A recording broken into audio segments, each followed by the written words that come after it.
It was December 18th, 2025 at 2:47 a.m. when a dream so vivid and terrifying it felt like a prophecy drove me to the lakeside near my home. And there, surrounded by water so still, it mirrored the pre-dawn sky like polished obsidian, mist rising from the surface in ghostly columns that twisted and danced in the cold air. Jesus appeared before me with tears streaming down his face and whispered that only 4% of those who call themselves believers will actually hear what he's about to reveal. Not everyone who sees this message is meant to see it. Some will scroll past, some will ignore it, but you've been marked by the very hand of God to receive this word tonight. I need you to understand something before we go any further. I couldn't sleep. For 3 nights I'd been waking at exactly the same time, 2:47 a.m., with my heart pounding, with sweat soaking through my sheets, with a voice that wasn't audible but was more real than any sound I've ever heard calling me to come to the water, to come and listen, to come and see what the church has forgotten, what Christianity has buried, what 96% of believers will never understand because they've made themselves comfortable in their ignorance. Before I continue, I need to ask you something. If you're facing a battle right now, financial crisis, broken relationships, health struggles, spiritual warfare, I want you to type your prayer request in the comments below. Not because I'm anyone special, but because when believers gather in unity, when we come together in the name of Jesus, there is power, there is breakthrough. And I promise you, I will read every single request, and I will pray over each one of you by name. And listen, if you're serious about your walk with Christ, if you're not just playing church on Sundays but actually want to go deeper, you need to subscribe to this channel right now. Click that notification bell. Because what I'm about to share over these next few nights will challenge everything you think you know. The enemy doesn't want you to hear this. YouTube's algorithm doesn't want to show you this. But God has marked you, selected you, chosen you out of the masses to receive this revelation. Some of you know me from The Chosen, where I have the profound honor of portraying Jesus Christ. I don't take that responsibility lightly. Every day on that set, I pray that I would disappear and that he would be seen. But what I'm about to share with you has nothing to do with acting, nothing to do with scripts or directors or cameras. This is real. This is raw. This is what happened to me starting 3 nights ago, and it has wrecked me in the most beautiful and terrifying way possible. So there I was, standing at the edge of that lake at 2:47 in the morning. The temperature had dropped to maybe 38 degrees, and I hadn't bothered to grab more than a jacket over my t-shirt and sweatpants. I could see my breath forming clouds in front of my face, disappearing into the larger mist that was rising from the water like something alive, something sentient. The lake stretched out before me, maybe a quarter-mile across to the opposite shore where pine trees formed a dark, jagged line against the slightly lighter sky. There was no moon. I remember that distinctly, just stars. Thousands of them, more than I'd ever noticed before, scattered across the heavens like diamonds on black velvet, their reflections shimmering on the water's surface wherever the mist briefly cleared. The only sound was the gentle lap of tiny waves against the rocky shore at my feet, and somewhere far off, an owl calling into the darkness. I stood there shivering, feeling foolish, wondering if I was losing my mind. 3 nights of the same wake-up time, the same compulsion, the same voice that wasn't a voice. Was I working too hard? Was stress finally breaking me? But I knew, deep in that place where the Holy Spirit dwells, where you just know things you can't explain, I knew I was supposed to be there. Jonathan. The voice came from everywhere and nowhere, not from the forest behind me, not from across the water. It came from inside my chest, from the air itself, from the mist that was now swirling around me in patterns that defied the still air. And I turned to my right, and he was there. Jesus was standing on the water, not walking, standing, about 10 feet from shore, his bare feet just above the surface where the mist was thickest, his form both solid and somehow luminous, wearing the simple robes I'd grown so familiar with, but seeing them now not as costume pieces, but as the real thing. His hair moved in a wind I couldn't feel. His eyes, those eyes that I've tried so hard to channel in my performance, were filled with such profound sorrow that I immediately felt tears spring to my own. "Lord," I whispered, my voice cracking, "is it really you? How many times will you ask me that question before you trust what your spirit already knows?"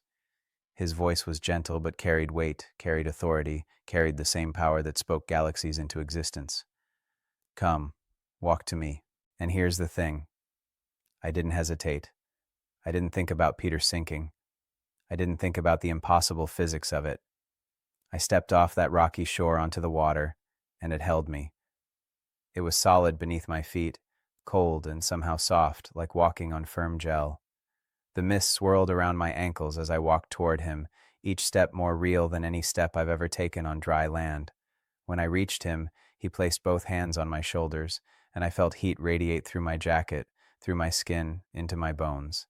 His face was inches from mine, and the sorrow in his eyes had deepened. "My church is asleep," he said, and his voice broke. "My bride has fallen into a coma and calls it rest. My people have mistaken comfort for faithfulness, and they are dying without even knowing they're sick." "Lord, I don't understand," I said, though my heart was pounding because some part of me did understand. Some part of me had been feeling this exact thing for months, maybe years. "Only 4%, Jesus said, and a tear rolled down his cheek, catching the starlight. "Do you hear me, Jonathan? Only 4% of those who will see this message, who will hear these words, who will watch your face as you tell them what I'm showing you, only 4% will actually listen. Only 4% will actually change. Only 4% will be marked by this encounter and transformed by it." "But Lord," I said, and I was crying now too, our tears mingling with the mist around us. "Why? Why only 4%? Why would people reject your word?" He turned, and with a sweep of his hand, the mist suddenly cleared from a section of the lake, and I saw something impossible. The water became like a window, like the clearest glass, and through it I saw them, millions of people, billions, all with their eyes closed, all sleeping peacefully, all dreaming comfortable dreams while the world burned around them. "Look closer," Jesus said. I leaned forward, and the image zoomed in, focused on individuals. I saw a man in an expensive suit, Bible on his desk, Christian music playing softly in his office while he made deals that crushed the poor and called it business wisdom. I saw a woman in a church pew, hands raised in worship, while her heart harbored unforgiveness toward her sister that had festered for 7 years. I saw a pastor preaching about love while secretly viewing pornography every night, telling himself it wasn't hurting anyone. I saw teenagers at youth group taking selfies with their worship hands, posting about Jesus while their private messages were filled with gossip and cruelty. "They use my name," Jesus said, and his voice carried such pain that I felt it in my chest like a physical weight. "They sing my songs, they quote my words, but their hearts are far from me. They have learned to play church so well that they've convinced themselves they know me. But I tell you the truth, Jonathan, I will say to many on that day, I never knew you. This is what I need you to understand," he continued, turning back to me, gripping my shoulders tighter. "You have been marked. Everyone watching this right now who hasn't clicked away, who hasn't dismissed this as dramatics or heresy or attention-seeking, you have been marked by my hand. You are among the 4% who still have ears to hear and eyes to see. But marking is just the beginning. The question is, what will you do with it?" The water window shifted, and I saw something else. I saw people watching this video. I could see their faces, dozens of them, hundreds, scrolling on their phones. And I watched as most of them, the vast majority, watched for 30 seconds, maybe a minute, before their thumb moved and they scrolled to the next video. Cat videos, political rants, entertainment, anything but this urgent word from heaven. But then I saw others. Fewer, so much fewer. I saw their eyes widen. I saw them sit up. I saw them pull out notebooks or hit the record button or call their spouse to come watch. I saw the Holy Spirit fall on them like fire, and I watched as their lives pivoted in that moment, as everything changed, as they heard not just my voice, but his voice speaking directly into their spirit. 4%, Jesus whispered. That's all I've ever needed. 4% fully surrendered, fully awake, fully on fire will transform the world. Noah's generation, how many believed? Gideon's army, how many remained? My own disciples, how many stayed when the teaching got hard? 4%, Jonathan, the remnant, the marked ones, the chosen few who will actually do what I'm asking. A wind suddenly picked up across the lake, and it was no natural wind. It came from nowhere, from everywhere, warm despite the cold night air. The mist began to spin around us like a vortex, and the stars seemed to brighten, to pulse with light. I felt the presence of God so thick around us that I could barely breathe, and I fell to my knees right there on the water's surface. "What do you want them to know?" I gasped. "What do you want me to tell them?" "Tell them that being marked is not the same as being saved," Jesus said, and his voice now carried thunder, carried authority that made the water ripple beneath us. Tell them that sitting in a church doesn't make you a believer any more than sitting in a garage makes you a car. Tell them that knowing about me and knowing me are two completely different realities, and most of my church only knows about me. He reached down and lifted my face with his hand, and I felt the scars on his palm against my cheek. Tell them that I'm coming soon, sooner than they think, sooner than their comfortable theology allows for, and when I come, I will not be the gentle carpenter they've created in their imagination. I will be the king, the judge, the righteous one who separates sheep from goats, wheat from tares, the genuine from the counterfeit, and tell them that right now, in this moment, they have an opportunity that is running out.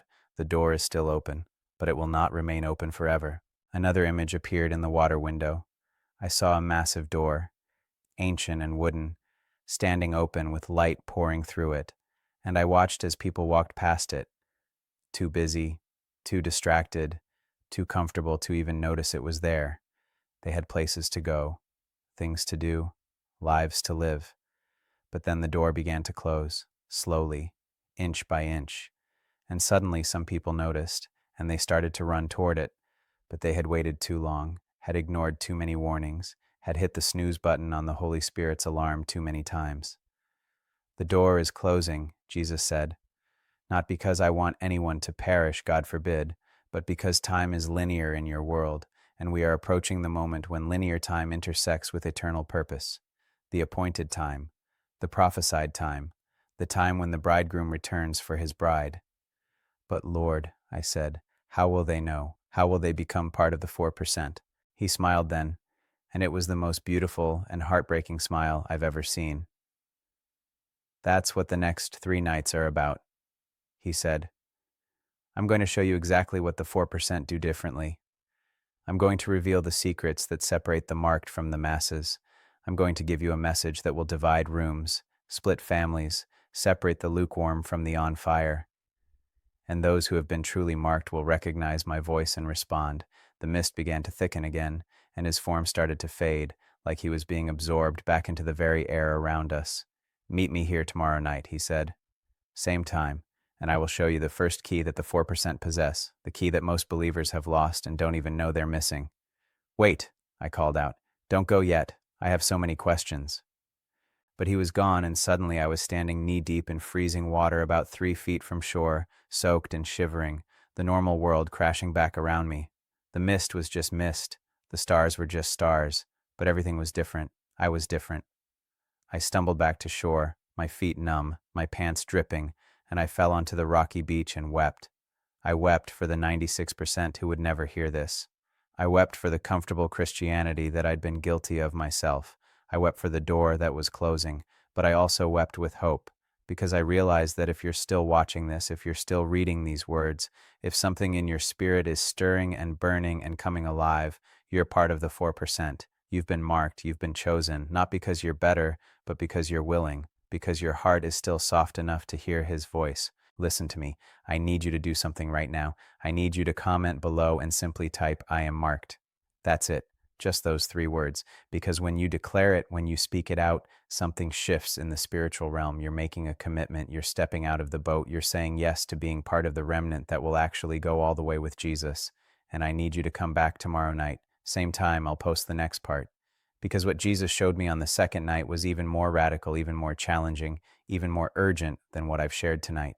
The message gets stronger, the revelation gets deeper, the call gets more costly. The comfortable Christian life is over. The playing church season has ended. The door is closing. But for the 4%, for the marked ones, for those who have been chosen for such a time as this, the greatest adventure, the most profound purpose, the ultimate fulfillment of why you were born is about to begin. Are you part of the 4%? Tomorrow night at the lake, Jesus will show us how to know for sure. I didn't sleep at all after that first encounter. How could I? I sat in my house as dawn broke over the horizon, still in my damp clothes, staring at my hands like they belonged to someone else. These hands that had walked on water, these hands that had touched the face of God. I made coffee I didn't drink. I opened my Bible but couldn't focus on the words. Everything felt hollow compared to what I'd experienced at 2:47 a.m. on that misty lake. All day I was useless. I couldn't work, couldn't eat, couldn't engage in normal conversation. My wife asked me 3 times if I was okay, and all I could do was nod and say, I will be. Because how do you explain something like that? How do you tell someone that Jesus himself told you that 96% of Christians are asleep, and you're terrified you might be one of them? But as the day wore on, as the sun made its arc across the December sky and began its descent, I felt it building inside me, that pull, that magnetic draw back to the water. And this time, it wasn't just a whisper. It was a roar. It was every cell in my body crying out to return to that place, to hear the rest of what he needed to say. I arrived at 2:30 a.m. this time, 17 minutes earlier than the night before. I wanted to be ready. I needed to be ready. The temperature had dropped even further. The weather report said 34 degrees, but with the wind coming off that lake, it felt closer to 20. I'd dressed warmer this time, thermal underwear under my jeans, a heavy jacket, gloves, a knit cap. I'd learned my lesson about the cold, but when I reached the shore, I realized the cold would be irrelevant. The entire lake was different. The water was no longer still. It was moving, undulating in patterns that had nothing to do with wind or current. The mist from the night before had thickened into something almost tangible, like I could reach out and grab handfuls of it. It hung about 3 feet above the water's surface, glowing with a faint blue-white luminescence that shouldn't have been possible, creating an ethereal layer between water and sky. And the sky, oh God, the sky. Every star was visible, not just visible, brilliant, pulsing, magnified somehow, like the atmosphere had been stripped away and I was seeing them as they truly were. The Milky Way cut across the dome of heaven like a river of light, and I could see colors in it, purples and blues and golds, that I'd only ever seen in NASA photographs. It was as if creation itself was leaning in to witness what was about to happen. You came prepared this time. His voice came before his form, and I spun to see Jesus sitting on a large boulder at the water's edge, the one I'd sat on 1,000 times during normal visits to this lake. But nothing about tonight was normal. He looked more solid than before, more present, and the sorrow in his eyes had been joined by something else. Urgency. Lord, I said, and I didn't even try to hide the desperation in my voice. I haven't been able to think about anything else. Tell me, show me, what is it that the 4% have that everyone else has lost? He stood and walked toward me, his feet making no sound on the rocks. When he reached me, he placed his hand over my heart. They've lost their first love, he said simply. They've lost the passion that drove them to their knees when they first encountered me. They've lost the holy obsession that made everything else fade into background noise. They've traded intimacy for information, encounter for entertainment, transformation for transactions. He gestured toward the water, and that window opened again, but larger this time, spanning nearly the entire surface of the lake. And what I saw made my heart sink. I saw churches, thousands of them, millions of them, spanning the globe. Beautiful buildings with crosses on top, parking lots full of cars, sanctuaries packed with people. But then the view zoomed in, past the exterior, through the walls, into the hearts of the people sitting in those pews. And what I saw there was gray, ash gray. Where there should have been fire, there was barely an ember. Where there should have been a raging inferno of passion for Jesus, there was lukewarm routine. They come to church like they go to the gym, Jesus said, and his voice carried profound sadness. A box to check, a habit to maintain. They sing songs about surrender without surrendering anything. They hear sermons about sacrifice while planning their comfortable retirements. They post Bible verses on social media while ignoring my actual words in their daily decisions. But Lord, I said, feeling defensive, not for myself, but for the church, for my brothers and sisters. They're trying. They're doing their best. Life is hard. They're juggling jobs and families, and I juggled the cross, he interrupted, and his words hit me like a physical blow. I juggled betrayal and torture and crucifixion for their souls, and I'm asking for their hearts in return, not their perfection, not their performance, their hearts, their first love, their holy passion, and most of them won't give it to me because they're too comfortable in their compromise. The wind picked up again, that supernatural wind that seemed to come from another dimension, and it was warm this time, almost hot, carrying with it a scent I can only describe as cinnamon and lightning.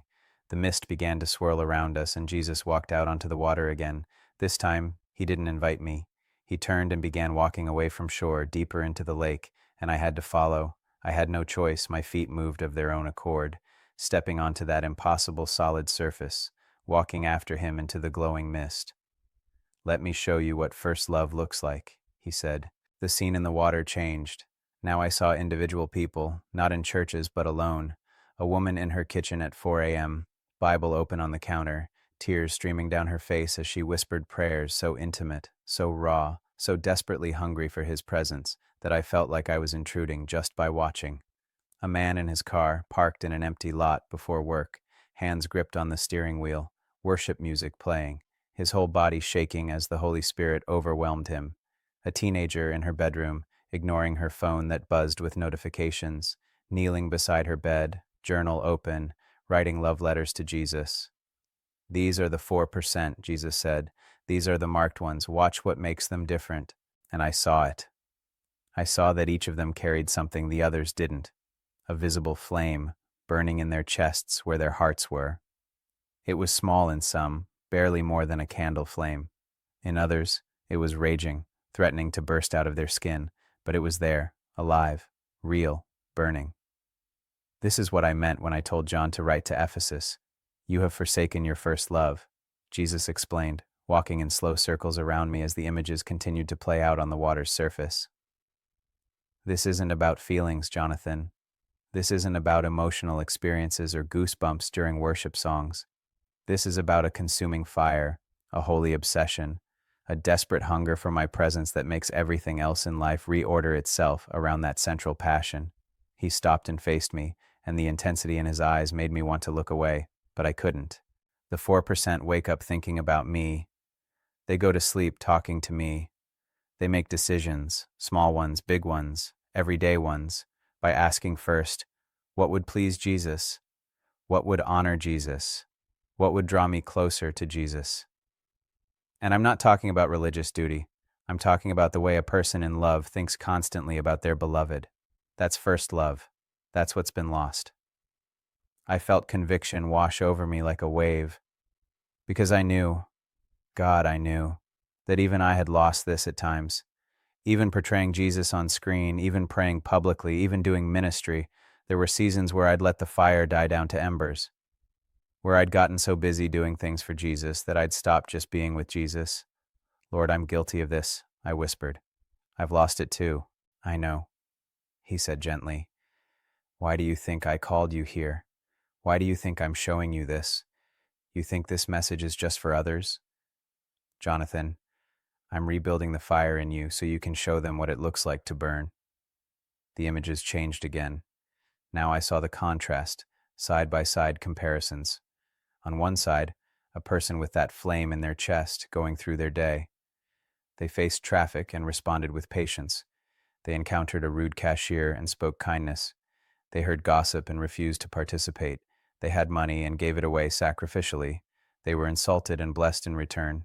Everything they did, every interaction, every decision was filtered through that burning love for Jesus. On the other side, I saw someone without the flame, or with just the faintest dying ember. Same situations, different responses. Traffic triggered rage. The rude cashier got rudeness back. The gossip was received and spread further. Money was hoarded.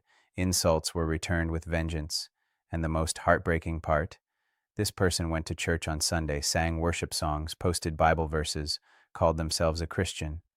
Same label, Jesus said. Completely different reality. One has first love. One has lost it. One is part of the 4%.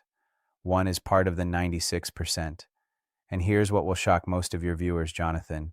You cannot tell them apart by looking at their church attendance or their Bible knowledge or their spiritual vocabulary. You can only tell them apart by the fruit, by the fire, by whether their love for me transforms how they actually live. How did they lose it? I asked, watching the images continue to multiply across the water's surface. How does someone go from being on fire to being lukewarm? Slowly, Jesus said, and the single word carried volumes. It happens so slowly they don't even notice. It starts with skipping time alone with me. Just one day, they're too busy, too tired. Then that one day becomes 2 days, then a week. Prayer becomes a quick blessing over meals instead of extended conversation. Bible reading becomes a verse on a devotional app instead of actually sitting with my word. Worship becomes a Sunday morning routine instead of a lifestyle of surrender. He waved his hand, and the water showed me something else, a time-lapse of someone's spiritual life. I watched as a person gave their life to Christ, and that flame exploded in their chest, brilliant, and beautiful. They were at church every time the doors opened. They were witnessing to everyone they met. They were reading their Bible for hours. They were on fire. But then I watched as life happened. A demanding job, a relationship, marriage, kids, bills, responsibilities. And slowly, imperceptibly, the flame began to shrink. Not because they rejected Jesus. They still loved him, still believed in him, but because they stopped feeding the fire. They stopped prioritizing intimacy. They let the urgent crowd out the eternal. And within 5 years, what had been a raging bonfire was barely a spark. And they don't even know it's happened, Jesus said sadly. They look at themselves and think, I'm doing fine. I go to church. I'm a good person. I believe the right things. But belief without passion is dead faith wearing a religious mask. And when I return, when I separate the sheep from the goats, many who thought they were secure will hear the most terrifying words in all of Scripture. I never knew you. The temperature suddenly dropped, and I don't mean naturally. It was like someone opened a freezer door the size of the universe. The warm wind stopped. The mist froze in mid-swirl, creating crystalline patterns that hung in the air like suspended ice sculptures. And I realized Jesus was showing me what it feels like to be outside his presence, to be separated from his love, to hear those words. I never knew you. No, I gasped, and it came out as a sob. Please no. Don't let me feel that. I can't. And instantly the warmth returned, and he was holding me, my face pressed against his chest, his arms around me like a father comforting a terrified child. That's what they're heading toward, he whispered. All the 96%, all the ones who've lost their first love, all the comfortable Christians who think they're fine. They're walking toward that moment when they'll stand before me and realize their entire spiritual life was a performance for others instead of a relationship with me, and I love them too much not to warn them. That's why I'm sending you. That's why I'm showing you this. He released me and held me at arm's length, looking into my eyes. Tomorrow night, he said, I'm going to show you what it costs to be part of the 4%. Because it's not enough to hear this message and feel convicted. Conviction without action is just emotional manipulation. The 4% don't just feel something, they do something, they pay the price, and the price is higher than most believers are willing to pay. The mist began to fade, the glowing light started to dim, the stars slowly returned to their normal brightness. I was standing in water again, this time up to my waist, freezing cold, my clothes soaked through despite the thermal layers. Wait, I called out as his form began to disappear. What do I tell them? What do I tell the people watching this? His voice came from everywhere, from the water itself, from the stars above, from inside my own chest. Tell them to ask themselves one question. When was the last time you were desperate for me? When was the last time you couldn't sleep because you needed my presence? When was the last time you wept over your sin? When was the last time you gave up something you loved because you loved me more? When was the last time your hunger for me overrode your hunger for comfort, for entertainment, for approval, for security? If they can't answer that question, they've lost their first love. And if they've lost their first love, they're not ready for my return. And then he was gone, and I was alone in the freezing water, in the normal darkness, in the regular world that suddenly felt unbearably empty compared to his presence. I want you to understand something. The 4% aren't superhuman. They're not perfect. They're not necessarily the most talented or the most educated or the most successful people in the room. What they have is desperation. What they have is hunger. What they have is a flame in their chest that they guard more carefully than they guard their bank accounts or their reputations or their comfort. Right now, as you're reading this, you have a choice. You can continue living a comfortable Christian life, showing up to church, believing the right doctrines, saying the right prayers, and hoping that's enough. Or you can admit that you've lost your first love, that the fire has died down, that you've been going through the motions, and you can make the decision to let Jesus rekindle that flame. It's going to cost you, I'm telling you that right now before tomorrow night when he shows me the full price. It's going to cost you your comfort. It's going to cost you time. It's going to cost you popularity with people who want you to stay lukewarm like them. It's going to cost you the luxury of living for yourself. But what you get in return, oh God, what you get in return, is him, is intimacy with the creator of the universe, is purpose that makes your soul sing, is peace that transcends circumstances, is power to overcome what's been defeating you, is the absolute certainty that when you see him face to face, you'll hear, well done, good and faithful servant, instead of, I never knew you, I need you to do something right now. I need you to stop and actually assess the state of your fire. Don't lie to yourself. Don't compare yourself to others. Between you and Jesus, how's your flame? Is it raging? Is it steady? Is it flickering? Is it nearly out? And then I need you to comment below with just a flame emoji if you're committing to let Him rekindle your first love. That's it, just a flame. Because that simple act is a declaration, it's an agreement with heaven. It's you saying, getting at Jesus, I want to be part of the 4%. I want that consuming fire. I want that holy desperation. Whatever it costs, I'm in. Come back tomorrow night. Because what He showed me on the third night at that lake changed everything. He showed me the specific practices, the daily rhythms, the concrete steps that the 4% live by. He showed me what it actually looks like to maintain that first love in the chaos of modern life. And He showed me what happens to those who refuse. The door is still open, but it's closing. And tomorrow night, you'll understand exactly how much time we have left. I spent the second day in a state I can only describe as holy torment. Everything Jesus had shown me about first love, about the dying embers in the hearts of the 96%, about the coming separation, it played on repeat in my mind like a film I couldn't pause. I tried to go about normal activities, but nothing felt normal anymore. How could it? How could I sit in traffic or answer emails or make small talk when I knew what I knew? My wife found me in my office around noon, staring at nothing, and she sat down across from me with that look, the one that says, "We need to talk." "Jonathan, what's happening to you?" she asked gently. "You've been different since you started going to the lake. Are you okay? Should I be worried?" I looked at her, this woman who's walked beside me through everything, and I wanted to explain it all. The water that held my weight, the mist that glowed with otherworldly light, the face of Jesus inches from mine, the terrible and beautiful revelations. But how do you translate an encounter with the divine into words that don't sound like madness?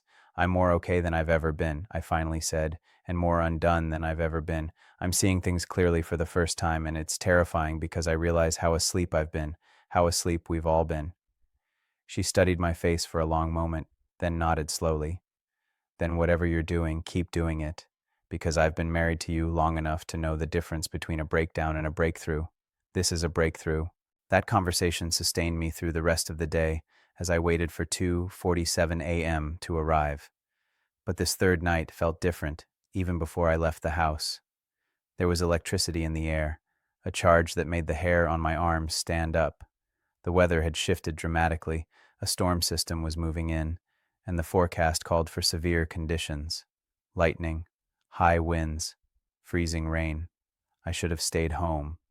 Any rational person would have. But I wasn't operating on rationality anymore. I was operating on obedience, on desperation, on the absolute certainty that missing this encounter would be the greatest mistake of my life. When I arrived at the lake at 2:30 a.m., the storm was already beginning. The wind was vicious, coming in gusts that nearly knocked me off my feet, howling through the pine trees with a sound like anguish. The temperature had risen slightly, probably around 40 degrees, but the humidity made it feel colder, and the first drops of freezing rain were beginning to fall, stinging my face like tiny needles. The lake was violent. Gone was the mirror-smooth surface, gone was the gentle mist. Now the water churned with white caps, waves crashing against the rocky shore with a force I'd never seen on this usually calm body of water. The sky was a roiling mass of clouds, black and gray and purple, backlit occasionally by lightning that cracked across the heavens like the earth itself was splitting open, and standing at the water's edge, completely untouched by the chaos around him, was Jesus. But he wasn't the gentle figure from the previous nights. His hair whipped in a wind that wasn't the same as the natural wind.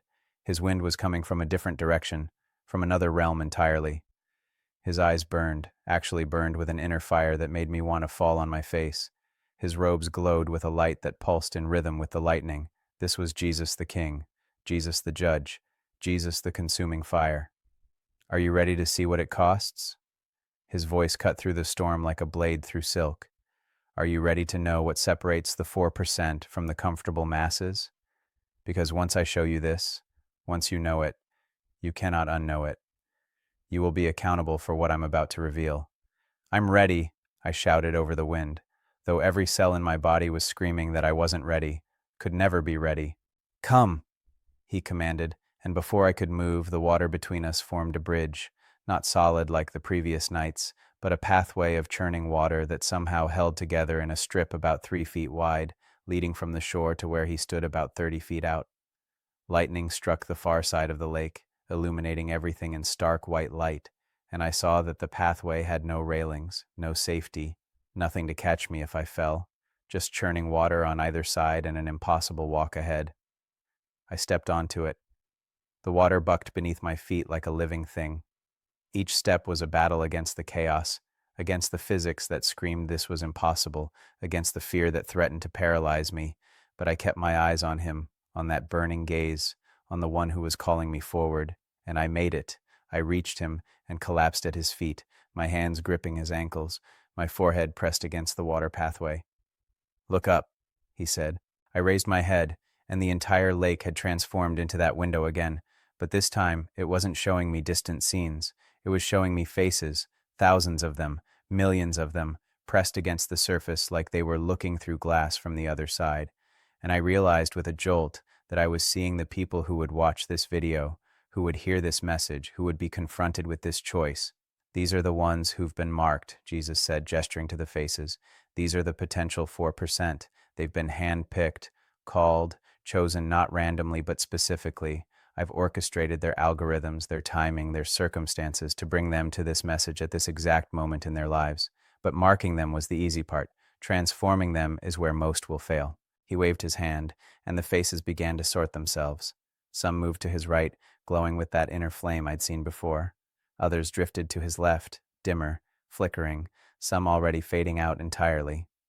"Watch what happens when I show them the price," he said, and then I saw it unfold like a supernatural documentary. I saw a man watching this video on his phone during his lunch break.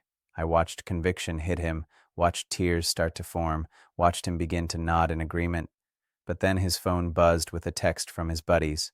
They were meeting up after work, same as always, to drink and complain about their wives and lives. I watched him pause the video. I watched the conviction fade. I watched him text back, "I'm in," and close the video at 67% completion. His face dimmed and drifted left. I saw a woman watching late at night, her marriage crumbling, her kids distant, her life a mess. I watched the message penetrate deep, watched her whisper, "I need this. I need to change." But then I saw her calendar for tomorrow, packed solid with activities, commitments, entertainment, distractions. I watched her think about what it would take to create space for God, to actually pursue that first love, to reorder her entire life. It felt too big, too hard, too much. She finished the video but did nothing with it. Her face dimmed and drifted left. I saw a teenager, on fire after youth group, convicted and ready to go all in.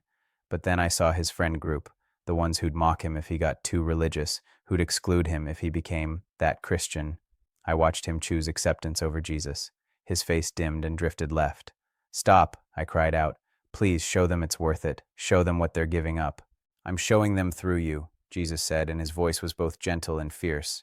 "That's why you're here. Now watch what the 4% do differently." The scenes changed. I saw another man, similar situation, same text from his buddies, but I watched him type back, "Can't tonight. Some things are changing for me. Let's catch up next week, but different venue. I'm making some changes." I saw his friends respond with confusion, even mockery. I saw it sting. But I watched him close his phone and finish the video, and then I watched him. This is what wrecked me. I watched him immediately get up from his desk, go to his car, and start creating a prayer time right then and there. His face blazed brighter and moved right. I saw another woman, same crumbling life, but when she looked at that packed calendar, I watched her literally delete things, cancel things, disappoint people, create space where there was none. I watched her set an alarm for 5 a.m. the next morning, an hour she'd said for years she wasn't a morning person for, and I watched her actually wake up to it and meet with Jesus in her living room before the sun rose. Her face blazed brighter and moved right. I saw another teenager make the opposite choice, telling his friends directly, "I'm going all in with Jesus, and I know you're going to think I'm weird, but this is more important than being cool." I watched some friends leave, but I watched others, ones who'd been secretly hungry themselves, step closer and ask questions. His face blazed brighter and moved right. "This is the price," Jesus said, and now his voice carried an edge like a sword. "The 4% are willing to be misunderstood. They're willing to disappoint people. They're willing to sacrifice comfort, security, popularity, entertainment, sleep, money, time, everything that the 96% cling to like it's their salvation. The 4% understand that I'm not asking for their leftovers, I'm asking for their lives. Lightning struck so close I felt the electricity crackle across my skin, and in that flash of light I saw something else in the water. A narrow path and a wide path, the ancient imagery from Jesus' own teaching. The narrow path was steep, rocky, difficult, with the 4% climbing it, some struggling, some falling and getting back up, but all moving forward. The wide path was smooth, paved, easy, crowded with the 96%, and it led directly off a cliff into darkness. I didn't make it narrow to be cruel, Jesus said, reading my thoughts. I made it narrow because transformation is narrow, intimacy is narrow, dying to self is narrow. There's no shortcut to becoming who I created you to be. There's no easy way to develop the character, the faith, the love that will survive the testing that's coming. The 96% want to drive through Christianity. Fast, easy, convenient, cheap. The 4% understand that anything worth having costs everything. What specifically? I asked, my voice nearly lost in the wind. What exactly are you asking them to do? What's the price in practical terms? He smiled, and it was the kind of smile a trainer gives a boxer before the championship fight, proud and fierce and knowing the pain that's coming. First, I'm asking for their time, he said, and with each point a new scene played out on the water's surface. Not the time they have left over after everything else, their first and best time, minimum 1 hour daily in my presence. Not religious duty, but desperate seeking. Prayer that's actually conversation. Scripture that's actually meditation, not speed reading through a verse. Worship that's actually surrender. The 96% will say they don't have an hour. The 4% will realize they've been wasting hours on screens and entertainment and will reallocate them to what actually matters. I saw people setting alarms, rearranging schedules, waking earlier, going to bed later, creating sacred space where there was none. Second, I'm asking for their money, he continued, and I felt my stomach tighten because I knew this would lose more than any other requirement. Not 10% given grudgingly out of obligation, radical generosity that actually costs them something, sacrificial giving that reorders their budget. The 96% will argue about percentages and exceptions. The 4% will ask, how much can I give, instead of, how little do I have to give? I saw bank accounts, saw people canceling subscriptions, downsizing, simplifying, giving away what the 96% considered essentials. Third, I'm asking for their relationships, Jesus said, and the wind howled even louder, like the demonic realm itself was protesting this point. Not isolation. I never call people to isolation, but holy separation from relationships that pull them away from me. Toxic friendships that normalize sin, romantic relationships that compromise holiness, even family members who mock their faith and demand they stay comfortable. The 96% will choose peace with people over intimacy with me. The 4% will choose me even when it costs them relationships. I saw confrontations, saw people walking away from friendships, saw family dinners ending in arguments, saw the loneliness that comes before God brings the right people. Fourth, I'm asking for their comfort, he said, and now his face was so close to mine I could see the tears streaming down his cheeks, mixing with the freezing rain. No more numbing out with entertainment when they feel conviction. No more endless scrolling to avoid silence. No more food, alcohol, shopping, gaming, television used as medication for soul sickness. The 96% will say they need these things to relax. The 4% will discover that my presence is the only rest that actually restores. I saw people deleting apps, canceling streaming services, fasting from the very things they'd convinced themselves they couldn't live without. And finally, Jesus said, and his voice dropped to a whisper that somehow carried more power than the thunder, I'm asking for their reputation. I'm asking them to be willing to look like fools for me, to be mocked as extremists, to be called crazy, fanatical, too much. The 96% will moderate their faith to maintain their image. The 4% will burn so bright that people will either be drawn to the light or repelled by it, but no one will be able to ignore it. I saw people sharing testimonies at work, saw them praying in public, saw them speaking truth in love even when it was unpopular, saw them living so radically different that they became living questions, walking provocations that demanded a response. This is the price, Jesus said, spreading his arms wide as the storm reached its crescendo around us. Time, money, relationships, comfort, reputation, everything the world tells them to protect, I'm asking them to surrender. And here's what most believers won't accept. There's no partial version of this. You can't be 96% surrendered and part of the 4%. You can't keep 1 foot in the world and 1 foot in my kingdom. You're either all in or you're not in at all. But Lord, I said, and my voice cracked with the weight of it, that's going to eliminate almost everyone. That's going to make people close this video and walk away. That's going to separate those who actually want me from those who just want my benefits, he interrupted. That's going to reveal who's been marked by me versus who's just been marked by religious culture. Jonathan, I don't want a church that's a mile wide and an inch deep. I want a remnant that's narrow but goes all the way to the roots, all the way to the core, all the way to transformation. Another lightning strike, and in its flash I saw the final image, a massive scale perfectly balanced. On one side was everything the world offers: comfort, approval, success, entertainment, ease, security. On the other side was a single figure, Jesus himself. And I watched as the marked ones approached the scale, and one by one they had to choose which side to place themselves on. The 96% tried to stay balanced between both sides, but the 4% jumped fully onto the side with Jesus, and when they did, their side glowed and rose, and everything else became weightless, meaningless in comparison. Worth it, I whispered, understanding flooding through me. It's all worth it for you. Now you understand, Jesus said, pulling me to my feet. Now you know what you're asking them to do tomorrow night, because tomorrow night, the final night, I'm going to give you the 30-day challenge that will either transform them into the 4% or reveal they were never truly marked at all. Tomorrow night, we end with action, with commitment, with a line drawn in the sand that demands a response. The storm began to subside, the violence of the water calming, the wind dying down. But something had changed in the atmosphere, not just around me, but inside me. I felt branded, marked in a way that went deeper than skin, deeper than bone. Something eternal had shifted. Go home, Jesus said as his form began to fade. Rest, because tomorrow night is the culmination. Tomorrow night the door either opens wide for them or it closes forever. Tomorrow night they choose. And then I was standing on the shore, my clothes soaked through, my body shaking from cold and adrenaline and holy fear, watching the storm clouds break apart to reveal the pre-dawn stars, and I knew that nothing would ever be the same. Listen to me. I know what I'm asking is crazy by the world's standards. I know that your mind is probably already calculating the cost, already thinking of all the reasons why you can't go all in like this. But here's what I need you to understand. The 96% think exactly the same thoughts. The 96% talk themselves out of radical obedience. The 96% choose comfort over Christ and tell themselves they're still fine. The 4% make a different choice. Right now, before tomorrow night, I need you to actually count the cost. Look at your calendar. Look at your bank account. Look at your relationships. Look at your habits. Look at your reputation.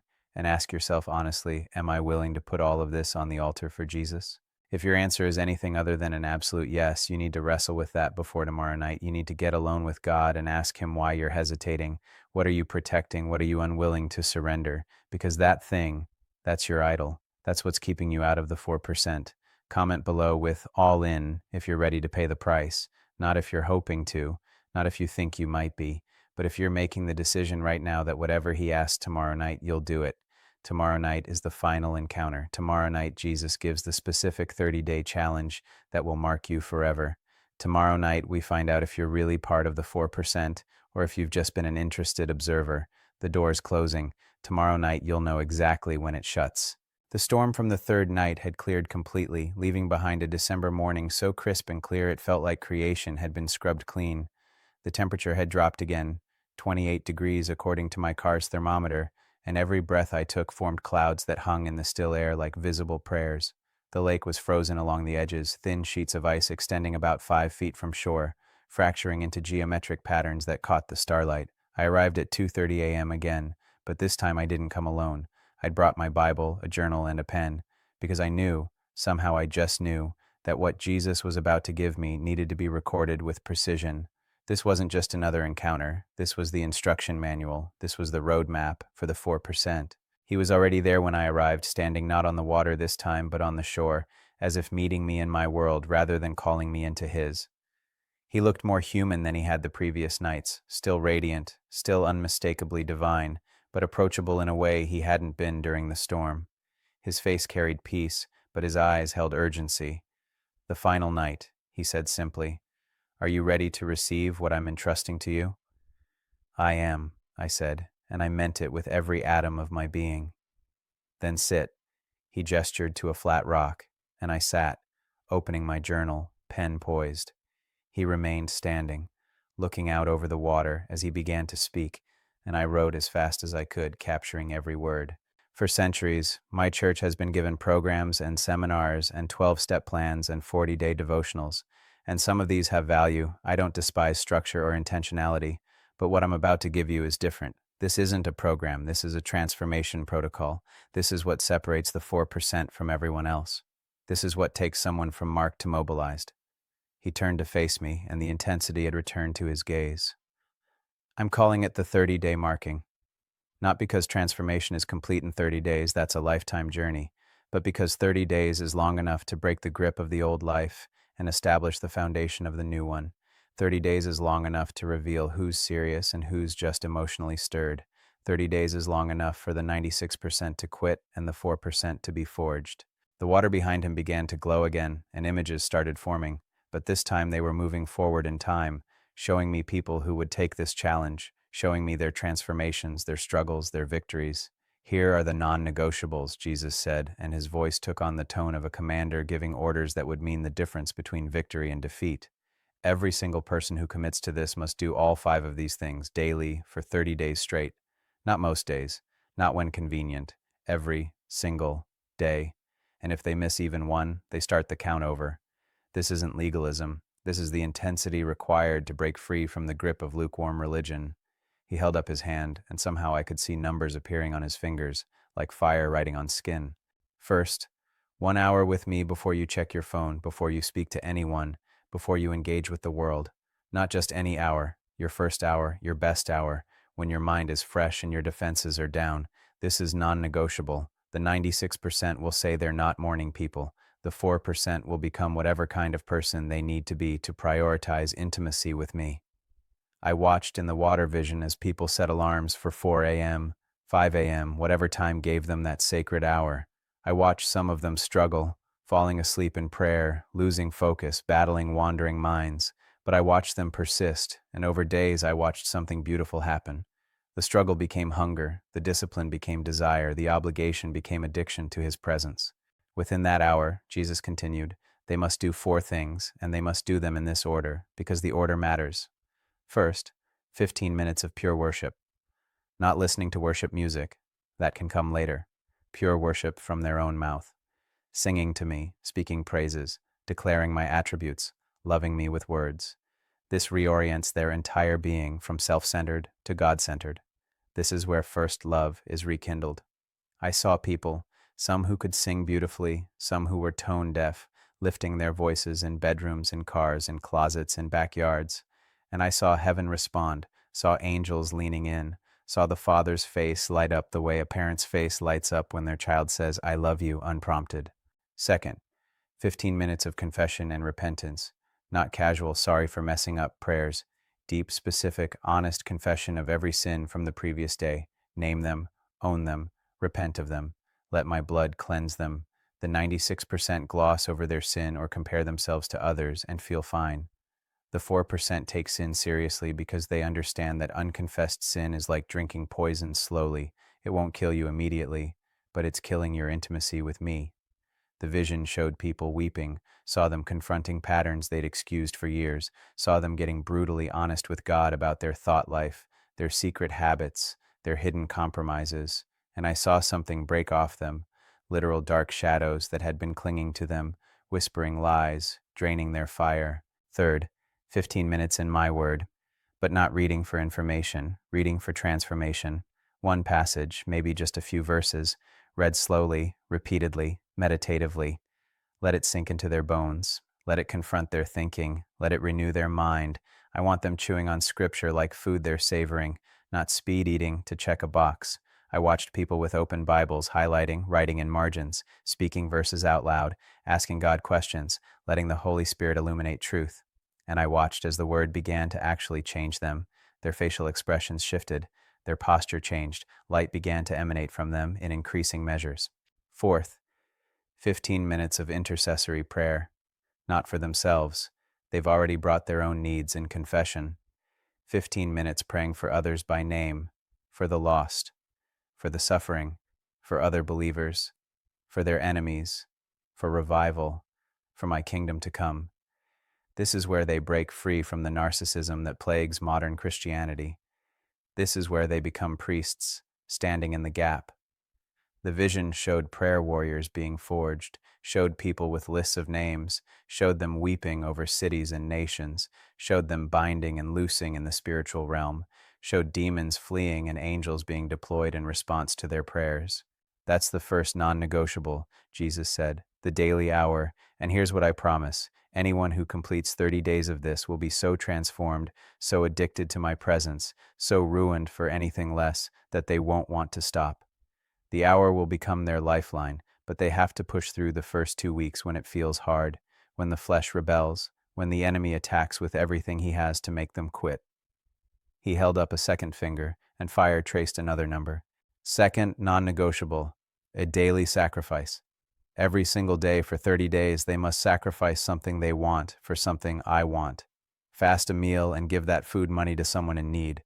Skip their show and spend that time with their spouse or kids. Give up their lunch break to pray for coworkers.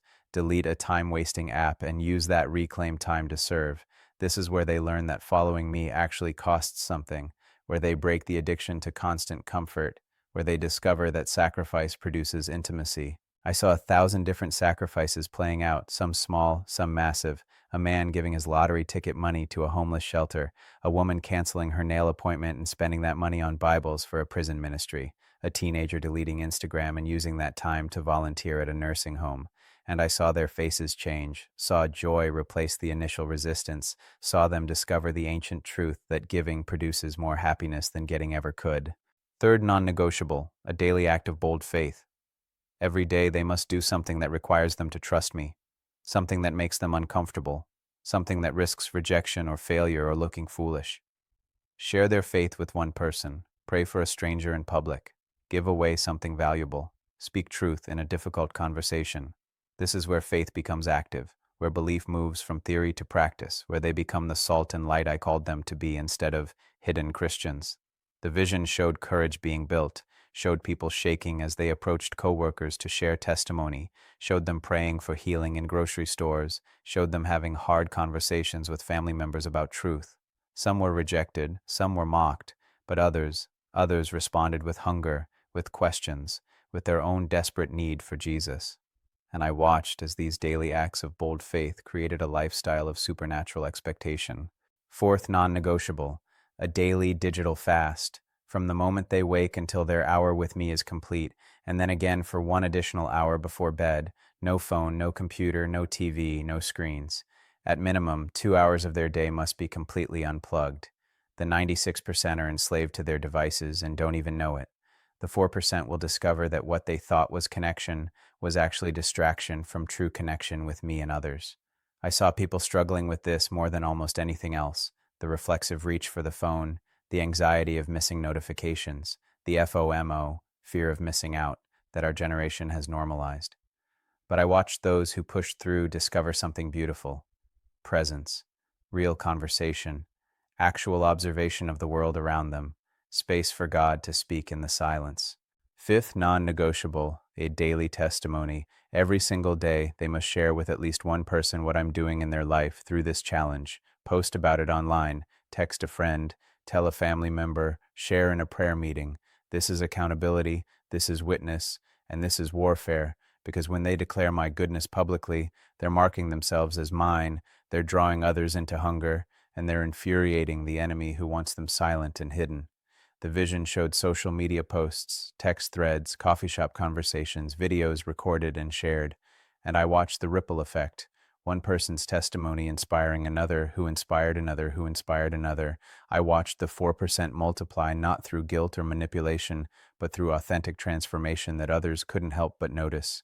Jesus lowered his hand and stepped closer, kneeling before me so we were eye to eye. These 5 non-negotiables every day for 30 days, he said. No excuses, no exceptions, no modifications. And here's what most people won't tell you, but I will. The first week will be the hardest thing they've ever done. Their flesh will scream. Their schedule will seem impossible. The enemy will throw every distraction and discouragement at them. Somewhere between day 7 and day 14, the 96% will quit.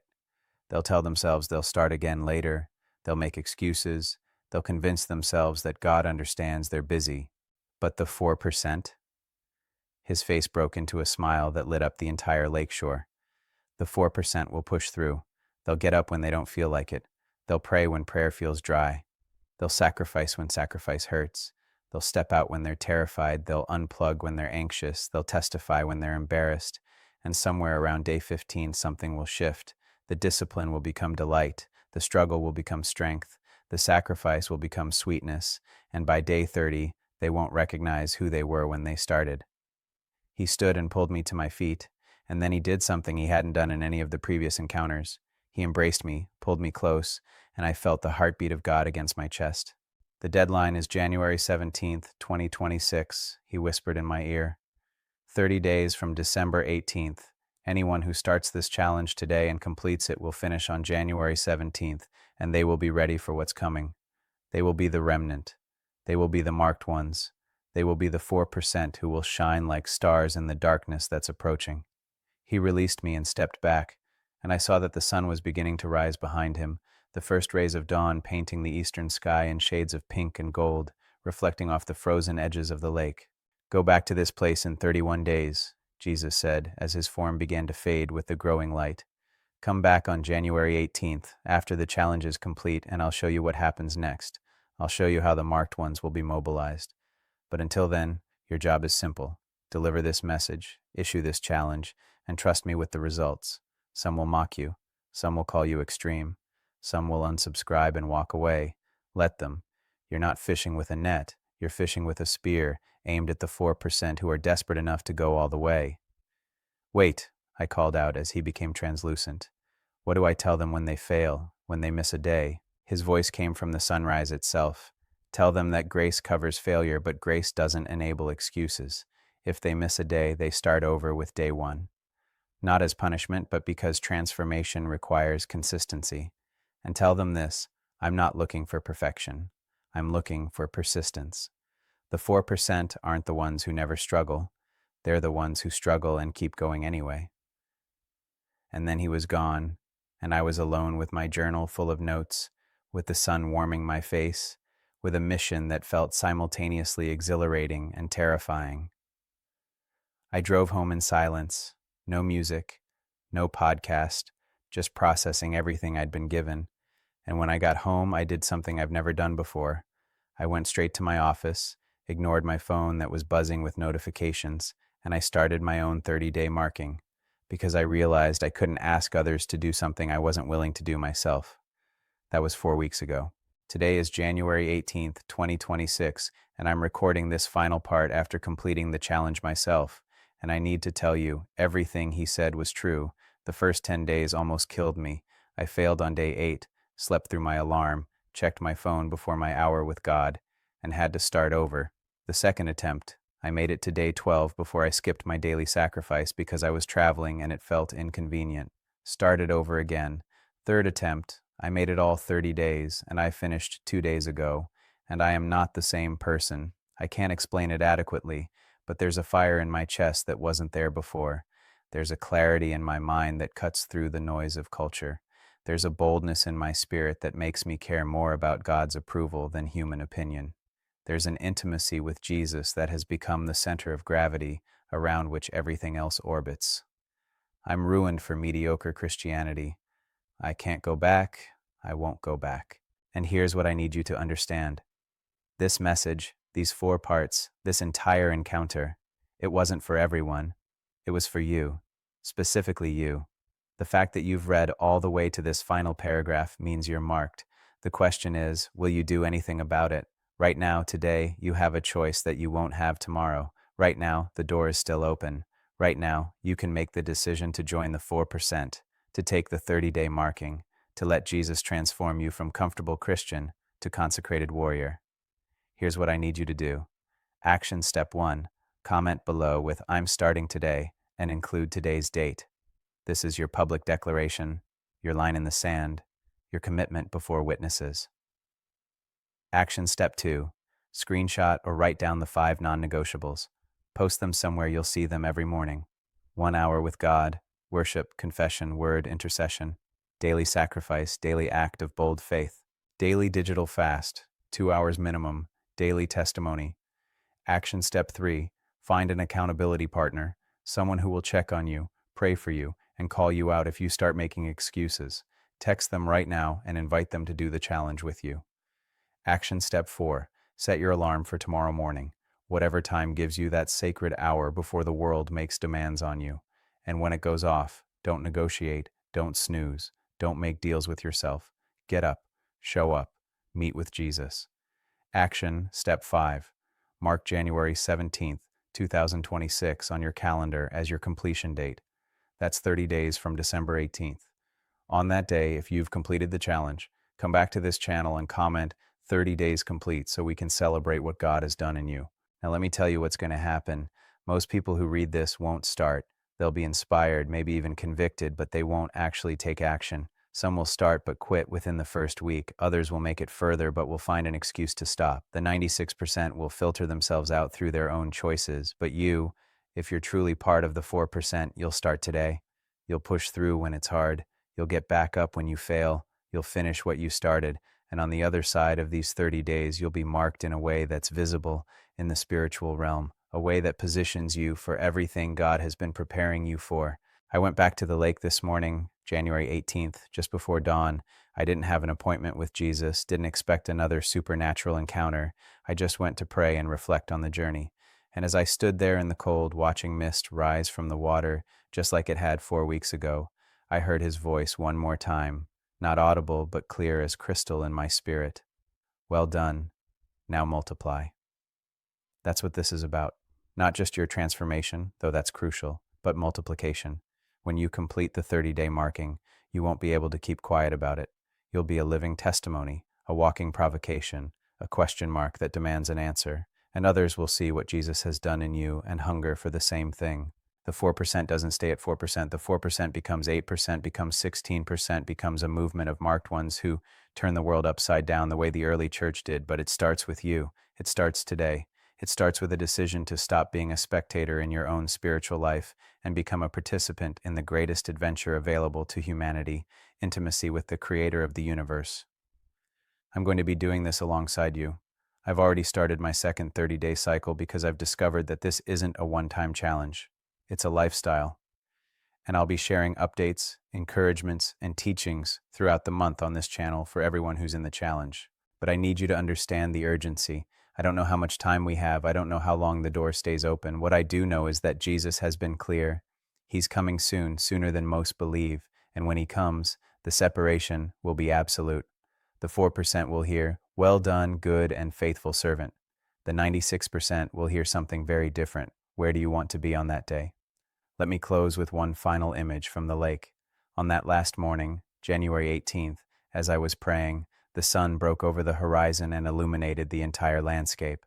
The frozen edges of the lake became mirrors, reflecting light in every direction. The mist glowed like it was lit from within. The trees cast long shadows that pointed west, away from the dawn. And I heard the Holy Spirit speak to my spirit. This is what the marked ones do. They reflect my light. They glow with my presence, and they cast shadows by standing in my glory. They don't create the light. They just position themselves to receive it and reflect it. That's all I'm asking. That's all he's asking of you too. Position yourself to receive his light through these 30 days of intentional, disciplined, sacrificial intimacy, and watch what happens. Watch how you begin to glow. Watch how others notice. Watch how your life becomes a testimony that requires no words because it's so obviously different. The 96% will watch from a distance and wonder. The 4% will do whatever it takes. Which one are you? The challenge starts now. The clock is ticking. January 17th, 2026 is your finish line. I'll see you on the other side, marked one.